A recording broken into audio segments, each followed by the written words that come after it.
At dawn the next morning, local militia videotaped this nearby.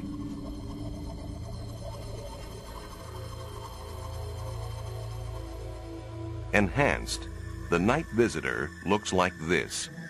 It moves unlike a normal helicopter or plane.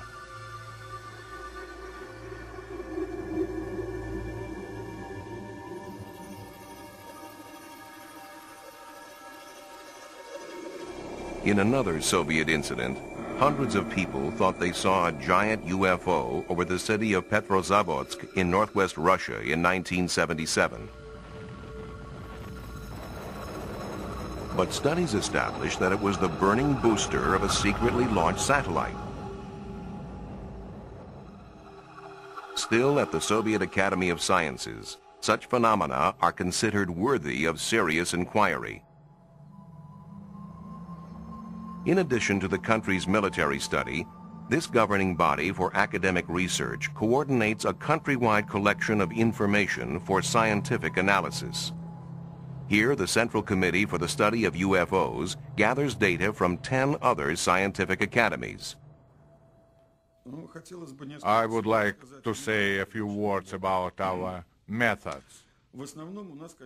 For some sightings, we carry out investigations in the field.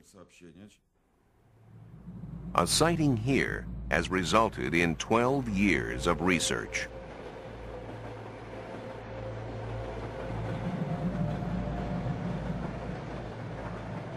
Train passengers reported seeing a UFO. A metallic craft that landed nearby. Biologist Yuri Simyakov believes there have been permanent changes to the scene. We believe this could have been a landing site. This is a very interesting place because it has such strong magnetic fields.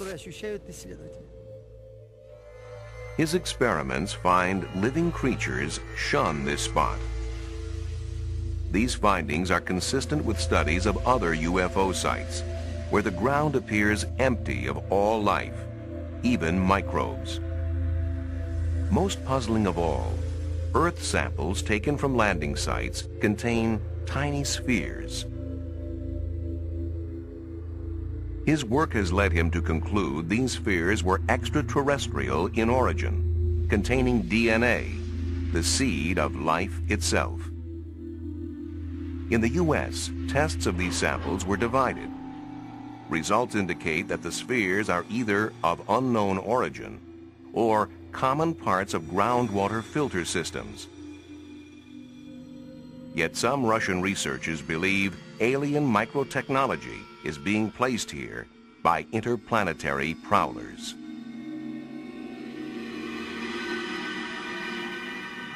Given worldwide interest, researchers have attempted to classify reports of UFO sightings and encounters with extraterrestrials. When an unidentified flying object is seen, but nothing more, it is labeled a close encounter of the first kind. Where traces are left, it becomes the second kind. Then there are close encounters of the third kind, where people report observing aliens. In close encounters of the fourth kind, the witness actually interacts with the aliens. In November 1980, in Todmorden, England, an experienced police officer, Alan Godfrey, was on night patrol when he saw an object he could not identify. I was on a 10-6 night duty, so I decided that I would go up to this local council estate. As I was about to turn, I saw another 500 yards up the road this object. As I got near to this object, it became apparent to me that what I was looking at wasn't something that I would normally find in the early hours of the morning in Todmorden, you know. I thought it could have been a hot air balloon that had come down, but obviously as I got nearer and nearer, I realised that this was a metallic, man-made craft. It was a nuts and bolts thing. It wasn't an hallucination, it was real. This object was 20 foot wide. It's 14 feet high. It's diamond shaped. The bottom half of it was rotating. The top half was stationary. It had a bank of dark windows, or could have been panelling. And I got out the car, picked a brick up and thrown it at it, and I probably found out whether the windows or not. The trees that lined the road were shaking violently. But yet, whilst I was sat in the car, I didn't feel any vibration. And I didn't hear any noise. But I certainly wasn't going to get out of the car. I picked my clipboard up, put it on my knee, and proceeded to draw it. Now, as I'm drawing the object,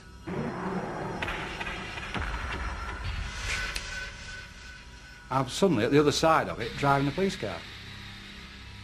And the object had gone. Gone too was a period of time. After hypnotic regression, the officer remembered more. There's a total blackness.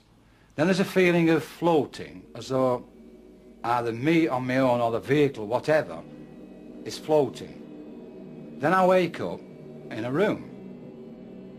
Now in this room, there is a very tall humanoid, for want of a better word. He's about 6 foot to 6'6", very tall, thin, with a beard. He had a skull cap on and he had this white gown on. What happens then is I'm asked to get on this bed. Now, the questions asked to me then is, how did he, he wants to get on there? Because I said, his mouth's not moving, he's not talking, it's just, he wants me to get on the bed. Obviously, whatever it was having some sort of influence over my thoughts. Yet I did feel at ease with him. I felt comfortable with him. I got the impression that I'd met him before. I wasn't in fear of him or anything like that. I didn't feel in any danger. So I'm on the bed, and then these horrible little things come.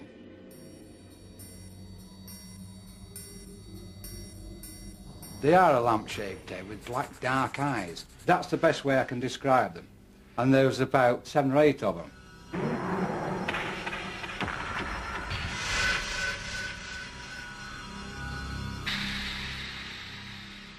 Officers nearby said they saw a light in the sky, and Alan Godfrey insists his encounter was genuine. I know that night what I saw was real. It was damn real. In 1974, in Llandrillo, Wales, residents felt severe tremors. Tremors which some felt were not naturally caused.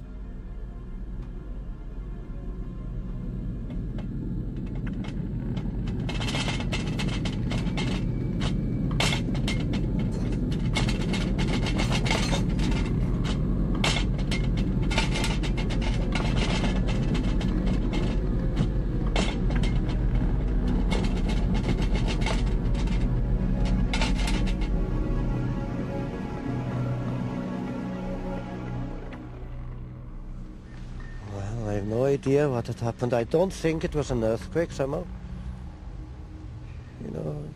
I still think it wasn't an earthquake. John Roberts wasn't the only one shaken that day. Hugh Edwards thought he saw a flying saucer. I saw this object coming along the mountain with the size of a bus, really. It's white in the middle, on two ends. Came across the mountain towards the road there. As it went over there, it dipped, and I thought it was going to crash. It dipped out of sight into the valley. Well, I'd heard so much about flying saucers, and I thought, well, this is it. And the only sound I heard of it like a shh going through the air. I was very surprised to see it, really.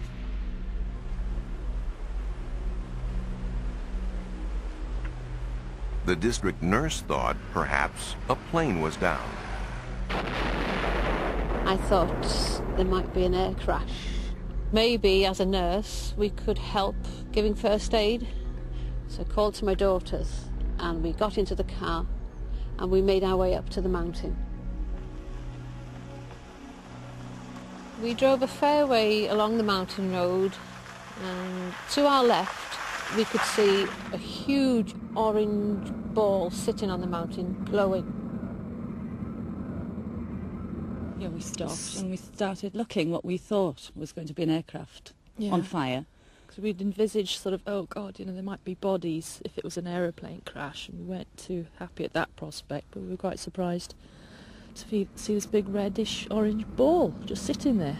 There were no flames, and it was so uniform. The shape, the round spherical shape of it made us realise we weren't looking at an aircraft.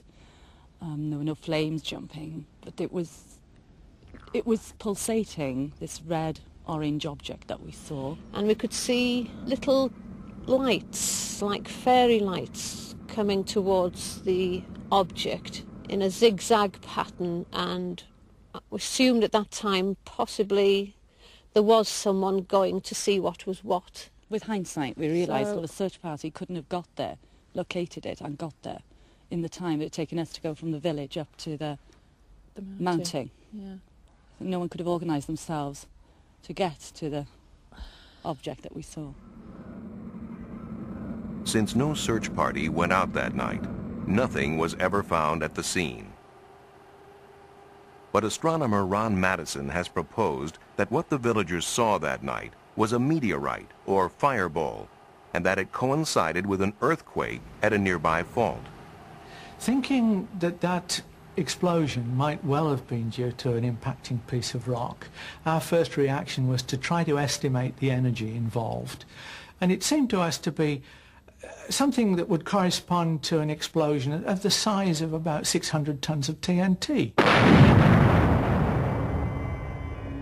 We got letters from as far apart as Penzance and Northern Ireland and Derby, all reporting seeing a bright light, maybe comparable with a half moon in brilliance, moving across the sky at the speed of an aircraft but with no sound, and trailing smoke just like you would expect something on fire to be crashing.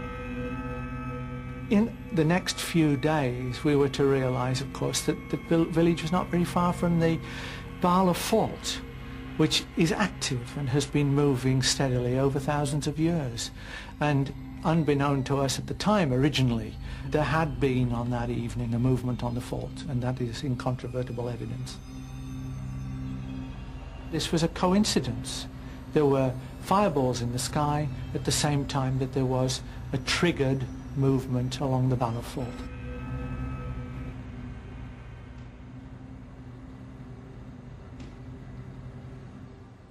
Another highly publicized British sighting proved equally attributable to natural causes, but not before many believed that they too had seen a UFO. In March 1981, policeman Derek Ingram saw and photographed what many thought to be an alien craft that had landed on a fell or hillside. I was in the kitchen of the police house at Cracoe. I looked out across the fell, with the kitchen window back onto the fell, and I saw a very intense bright light, a big band of light, on the rock face of the fell. I watched the light for maybe 10 minutes, and I thought it was worth taking a photograph of. It was unusual. I actually drove up onto the hill and walked across the fell to try and find something on there, maybe something had been dropped or something had happened. There was nothing up there. I couldn't find anything at all that would explain the lights. The faithful saw a finned craft with 3 lights, and as the press had a field day, researchers tried to identify the visitors. After the photographs had been taken, the negatives were given to the Yorkshire UFO Society, who spent 2 years investigating the case. They sent the negatives to Ground Saucer Watch in America and to a very well-known German UFO photographic analyst. Neither groups of people could come up with a satisfactory explanation, and in fact Ground Saucer Watch actually said snow was the best possibility for it. In 1983, the Yorkshire UFO Society went public with the case and actually claimed that it was the best evidence yet for a structured craft being sighted in the British Isles.